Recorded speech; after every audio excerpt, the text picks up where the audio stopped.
necesitamos, ¿cierto?, tener de alguna manera protegido el escenario para que no entren nuevos oferentes y me rapten el conocimiento generado a través de esta generación disruptiva. Porque en el fondo cuando un empresario, un emprendedor, un innovador, un visionario desarrolla una nueva idea y no tiene la protección suficiente para beneficiarse de los flujos, lo más probable es que no desarrolle un incentivo concreto a estimular esta inversión. Entonces, por lo tanto, lo que yo entiendo es que de alguna manera acá el factor K tiene que estar protegido en base a un cierto concepto de explotación monopolística. Porque solamente si lo puedo explotar de una forma monopolística, y eso quiere decir que no estoy explotando donde beneficio marginal igual a costo marginal, sino que estoy explotando donde ingreso marginal es igual a costo marginal, yo puedo asegurar que esta brecha tecnológica se mantenga, porque vamos a estar usando factores a los precios de mercado. Entonces yo puedo estar metiendo disrupción, innovación, desarrollo, pero voy a estar pagando lo mismo que paga la firma al lado, la que no tiene tanto desarrollo productivo, la que produce menos volumen de bien, ¿ok? Entonces necesito esa barrerita de protección, y eso quiere decir que tienen que haber barreras de entrada. En la práctica, ¿cómo se regula eso? Por ejemplo, con la ley de patentes. Yo desarrollo una forma absolutamente novedosa y disruptiva de desarrollar algún producto, de venderlo, de mostrarlo, de ofrecer un servicio, lo patento, y esa patente me da el derecho inequívoco y exclusivo de explotar, ¿no es cierto?, en términos de ingreso, la venta y el desarrollo de ese servicio, ¿ya? Ahora, eso tampoco es hasta el infinito, es un tiempo, porque lo que produce el proceso schumpeteriano es que una vez que uno desarrolle innovación, conocimiento, tecnología, cuando uno realmente mide el efecto de esto en el impacto de la productividad, es cuando el conocimiento se expande.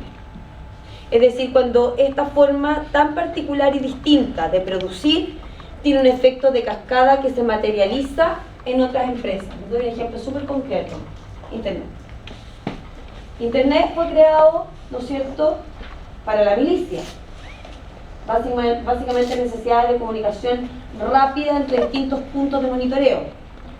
Pero una vez que se detectaron las implicancias que esto podía tener en otro tipo de facilitaciones, de comunicación, de costos productivos, de rapidez de respuesta, se extendió a la industria y se desarrolló con inversionistas que vieron el potencial de la ganancia de la herramienta. Entonces, ¿qué empresas crecieron? Las .com. ¿Ya? Estamos hablando años 90, entre los 90 y los 2000. ¿Ya? Todas estas empresas .com ganaron una participación de mercado súper atractiva porque decidieron invertir en redes, en el fondo fibra óptica, en conexión de mantener buenos, en el fondo, sistemas de almacenamiento de datos, ¿ya? Generaron buenas herramientas para hacer en el fondo un data mining, ¿ya?, o una data warehouse suficientemente seguro para que nadie los disrumpiera con los datos, etcétera, etcétera, etcétera. ¿Ya? A eso va asociado el análisis schumpeteriano.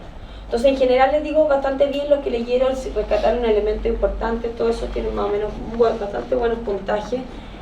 Sí me faltó que, creo que una sola persona de las pruebas que leí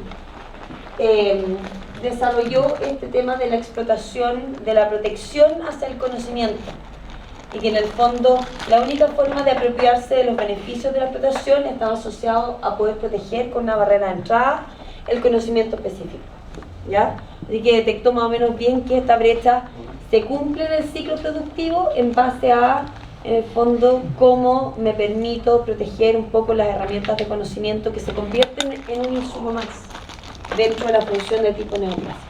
Sí. Tengo una pregunta.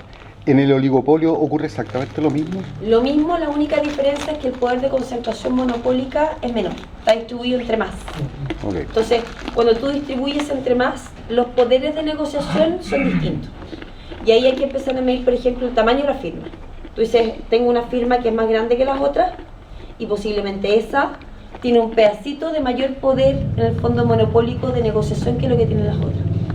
Y eso de alguna manera también articula el mercado para que haya distribuciones de ganancias que están como súper parcelizadas, ¿ya? Claro. Tiene mucho que ver con eso. Un oligopolio de 4 compañías sería un cártel, en ese sentido. No, el cartel tiene un comportamiento oligopólico, pero el cartel tiene un acuerdo bajo mesa.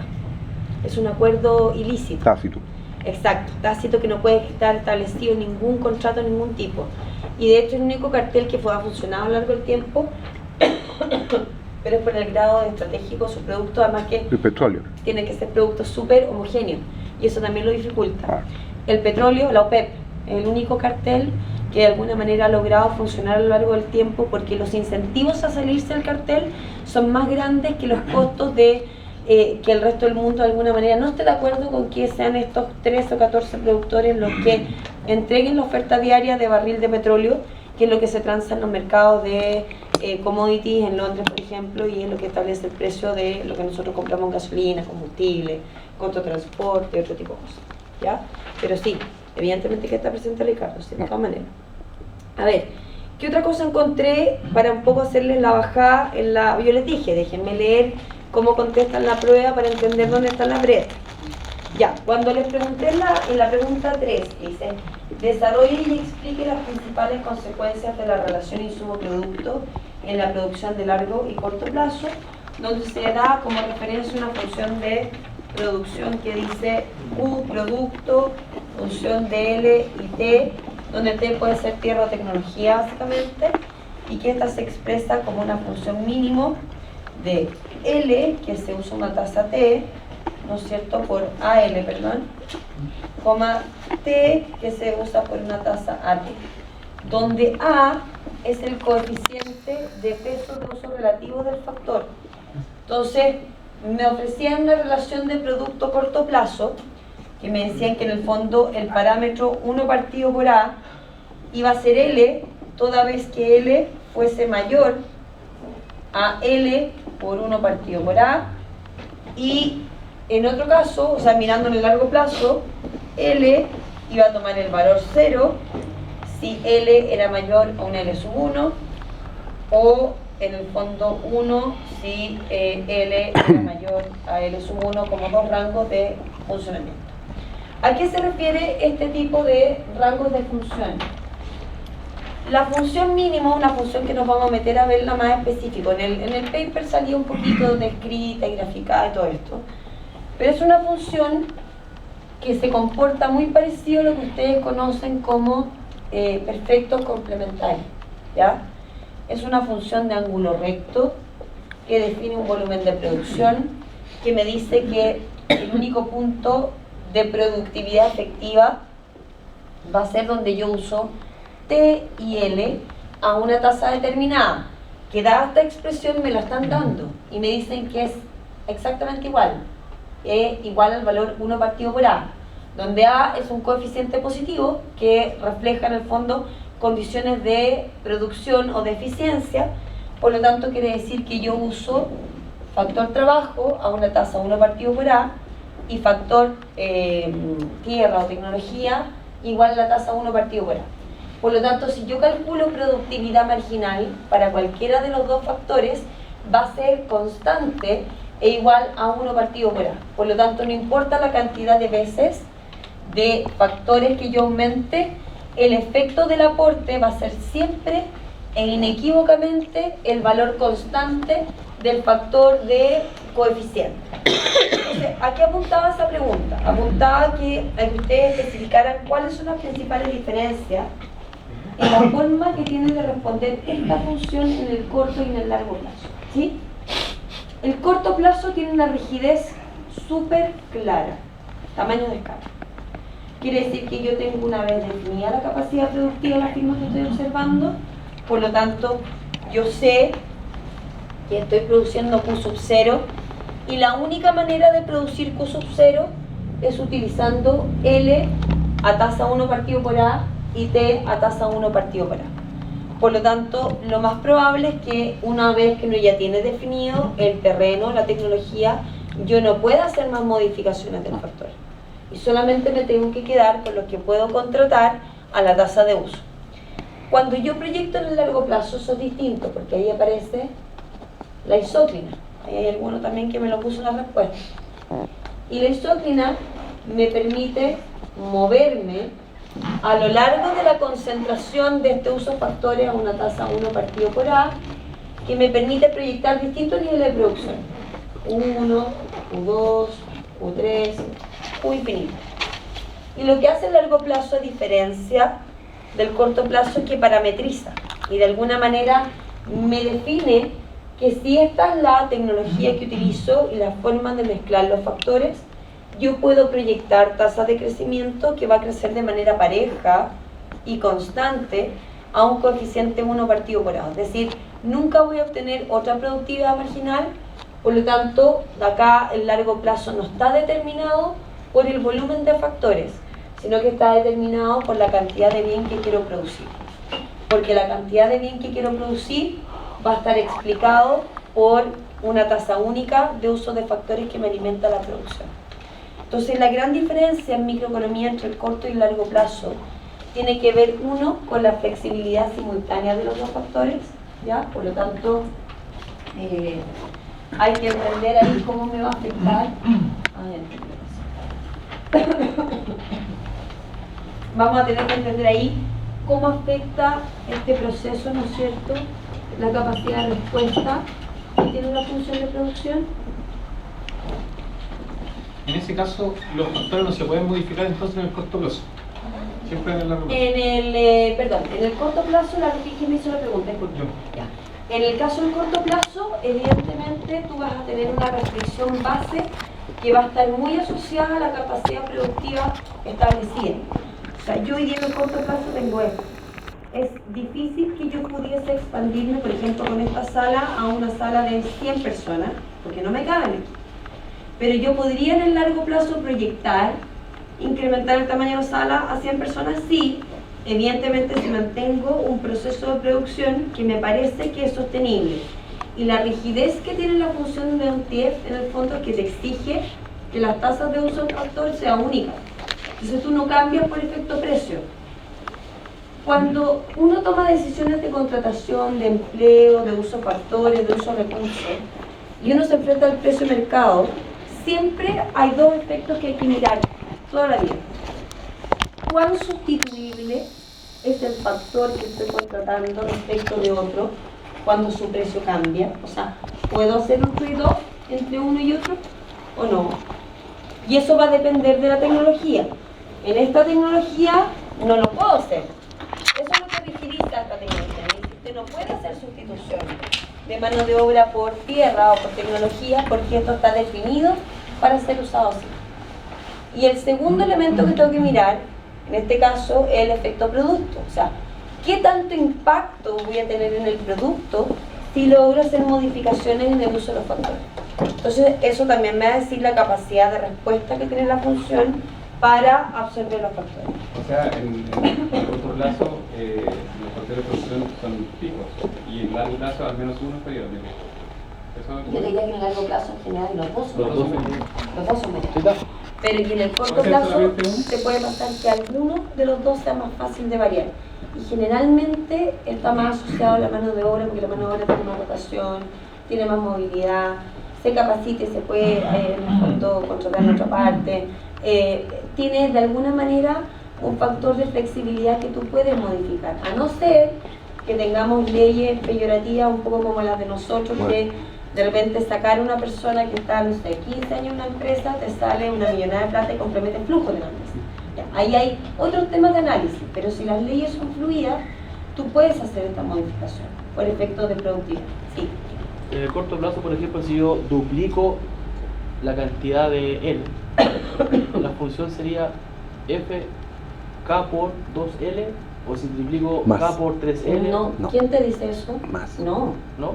¿No?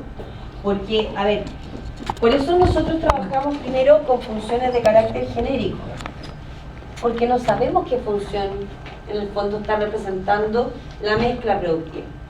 Si tú quieres llevar una duplicación del uso de uno de los factores, o sea, primero tienes que mirar qué tipo de tecnología tienes, por lo tanto, tú no tienes cómo definir a priori sin más datos que esto sea una función lineal, K más L, Cap o que dobles. sea, perdón, vamos a poner producto ahí, Cap o que dobles. sea una función de carácter Leontief, ¿sí? O que sea una función de tipo Cobb-Douglas tal vez. Yo no sé a lo que me estoy enfrentando. Entonces, para poder entender y tratar de medir cómo me va a responder la empresa o la función de producción, primero ideal identificar esto. Y después de eso, ver cuál es el escalar o el grado de incidencia o de proyección que le quieres dar a alguno de los factores y ver cómo te responde Al producto que va. la función. Porque si tú eso, lo que me acabas de decir, lo aplicas acá, claro, yo podría decir que yo quiero ver qué pasa con esta función si amplifico al doble lo que yo tenía como base en el uso de la mano de obra. Bueno, ahí tengo que medir el impacto. Y acá, yo también tengo que medir cómo me va a responder la función de acuerdo a tratar de duplicar el efecto del uso de la mano de obra. Pero la respuesta de esta función y esta función es distinta, porque esta es lineal. Y por lo tanto, si el costo Pero de hacer esto me sale mucho más caro, puede ser que yo incluso deje de usar totalmente mano de obra. La saque del proceso Lo productivo. que pasa es que, por ejemplo, si tengo un equipamiento base, Sí. tanto de equipo, y yo sé que eso tiene una producción máxima, a medida que voy aumentando los números de trabajadores, yo voy a alcanzar ese óptimo productivo y hasta ahí va a ser... Yo creo que cuando uno hace ese análisis está cometiendo un grosso error, porque tú lo único que estás midiendo es el impacto, en expectativa creciente del efecto de la hora hombre sobre la máquina.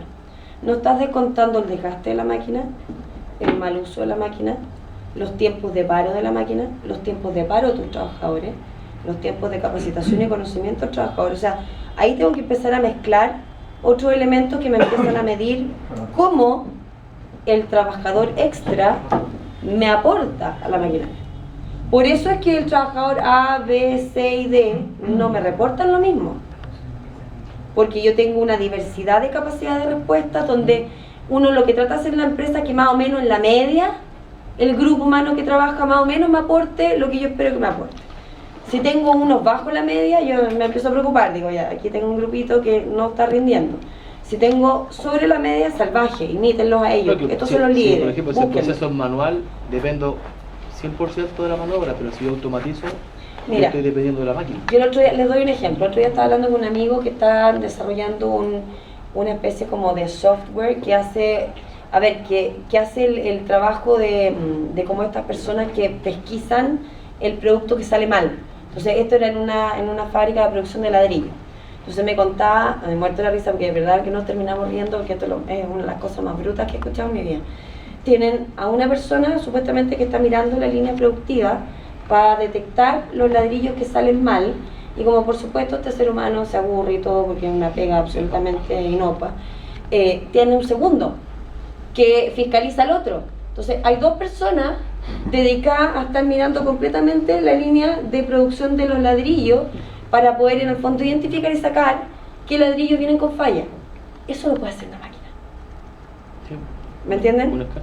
Un escáner, exactamente, que es lo que están desarrollando.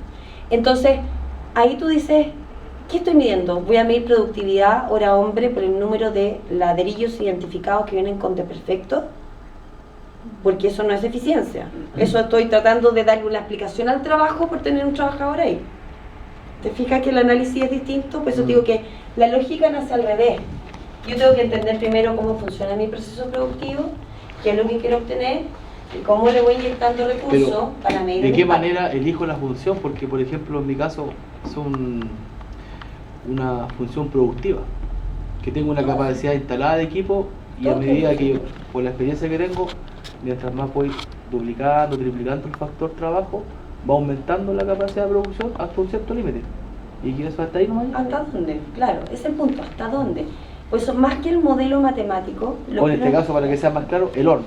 ya, ¿sabes cómo uno de repente identifica con claridad cómo te aportan los factores y que eso es bueno como hacer la bajada?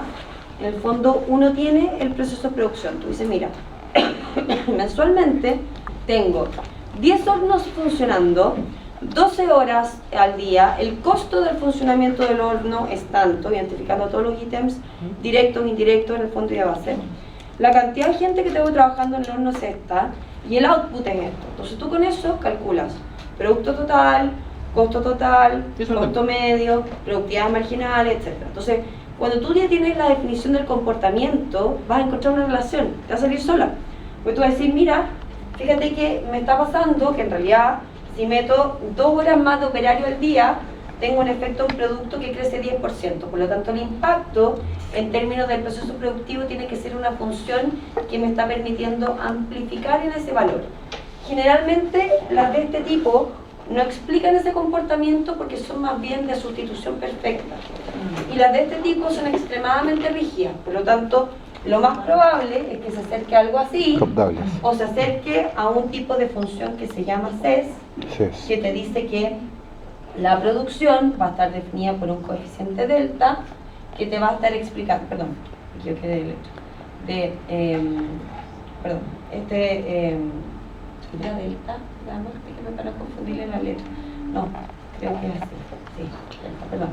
Delta, para poder explicar, ¿no es cierto?, un elemento. Gamma por K elevado a menos rho, más 1 menos gamma por L elevado a menos rho, y con toda esta función elevado a menos nu partido por rho. Ahí tengo una función que en términos estructurales se parece a esta, pero con la definición que acá tengo un porcentaje y aquí tengo un porcentaje. Y lo otro que tengo, que es relevante, que tengo un coeficiente base, o sea, es decir, yo no tengo nada instalado en lo variable y tengo una base de generación de actividad que le tengo que inyectar al producto.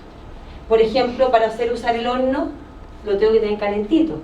Entonces puede ser que yo no le meta nada dentro o que no tenga ninguna hora hombre dedicado a producir, pero el horno tiene que alcanzar un cierto nivel de calor.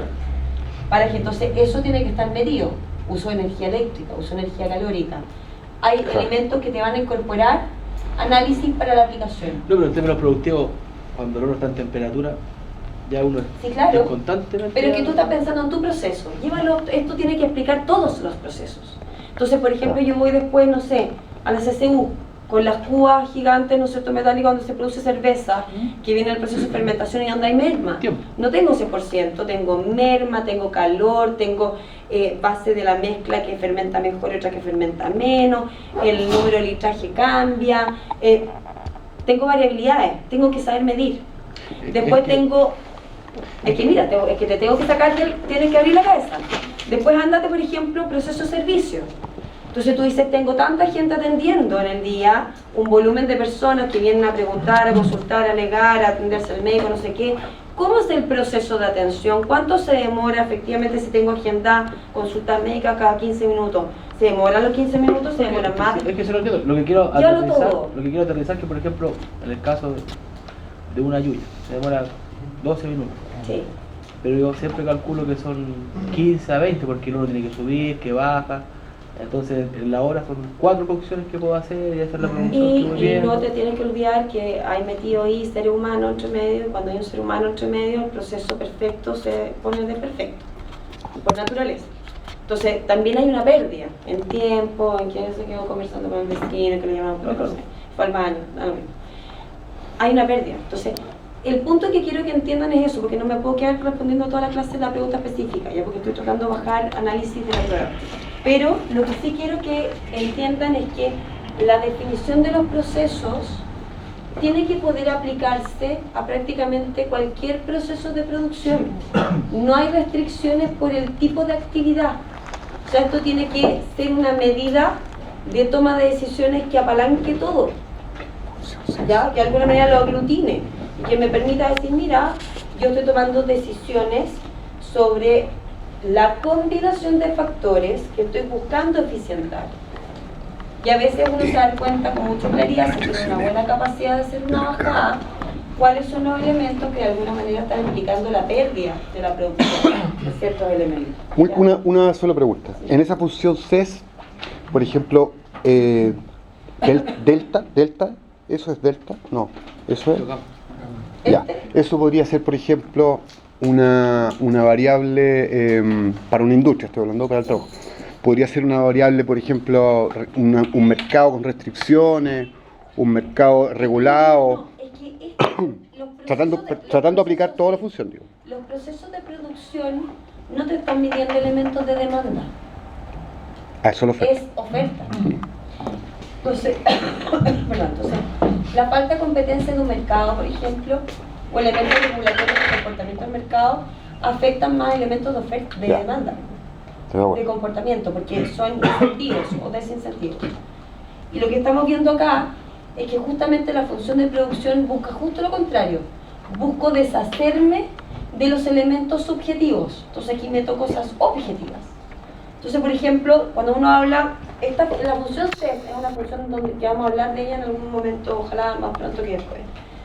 Porque es una función que tiene la capacidad de mutar en comportamiento a estas otras tres.